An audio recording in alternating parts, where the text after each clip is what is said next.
So let's talk about sus2 chords. Sus2 chords are beautiful, ethereal, just colourful chords. Sus2 chords allow you to add a really beautiful, almost transcendent and floating character to the chords that you already know. So let's start by looking at an A sus2. You're probably familiar already with the A major chord. We use 3 fingers, just to remind ourselves, 3 fingers, finger 1 on fret 2 of the D string, finger 2 on fret 2 of the G string, and finger 3 on fret 2 of the B string. We strum from the A string down. Now, an A sus2 is very similar to this chord, except we're going to remove our 3rd finger. Removing your 3rd finger and play the G string open. All of a sudden, that added G string gives a beautiful floating quality.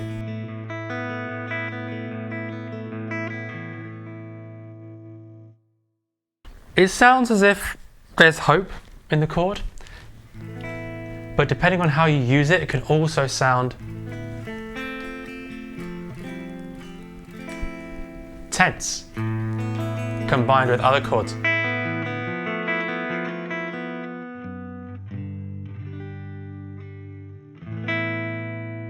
So I love the A sus2. Now, let's take a look at a D sus2. Again, just like the A chord, a D sus2 is going to be very similar to the D chord that you already know. So, remind ourselves, I think it's a good idea if we remind ourselves about a D major first of all. So, 1st finger on fret 2 of the G string, 3rd finger on fret 3 of the B string, and our 2nd finger on fret 2 of the E string. That's our D major chord if we strum from the D string down. So, much like our A sus2 chord, our D sus2 chord is going to require us to remove our 2nd finger and leave the high E string ringing open. Beautiful sound, isn't it? So, with the high E string ringing out, you now have a D sus2. So the last sus2 chord that we're going to learn is a G sus2. And this is similar to your G major chord, except we're going to change 1 finger. Let's remind ourselves of how the G major chord looks and sounds first of all. Our 2nd finger on fret 3 of the E string. Our 1st finger on fret 2 of the A string. Then our D string is open, played open, and our G string is played open. Then our 3rd finger is going to be on fret 3 of the B string. And lastly, our 4th finger will be on fret 3 of the high E. So that's a G major. Now let's just take a second to allow the sound of the G major chord to sink in. Now, if we take our 1st finger and we take it off the 2nd fret of the A string and we place it on the 2nd fret of the G string, you have a G sus2. Let's go back and listen to the difference in comparison to the G major. Here's the G major, and here's the G sus2.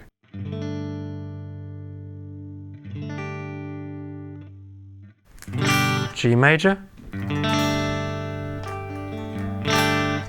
G sus2.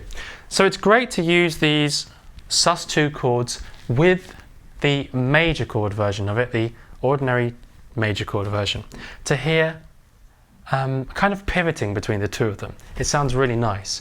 For example, D major to D sus2.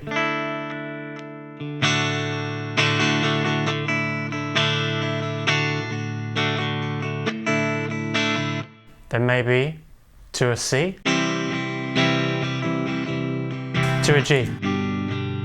to a G sus2. So it creates emotion, it creates movement, it creates melodic development in our chord progression.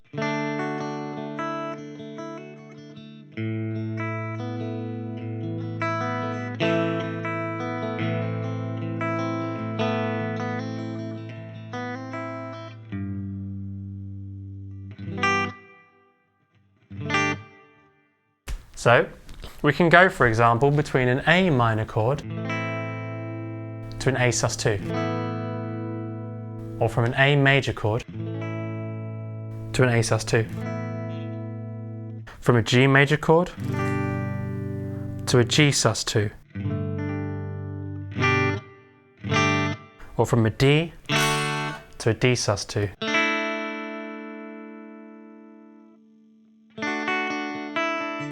Lifting just one finger off, we're creating what's called an embellishment.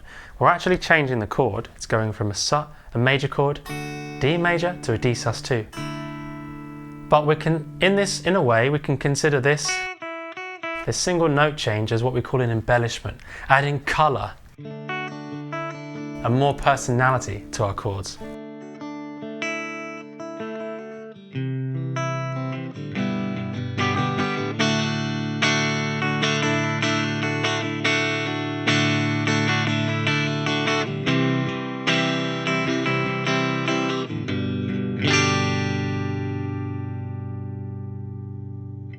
Some amazing uses of these sus chords are in bands such as The Police or Guns N' Roses, Sweet Child of Mine.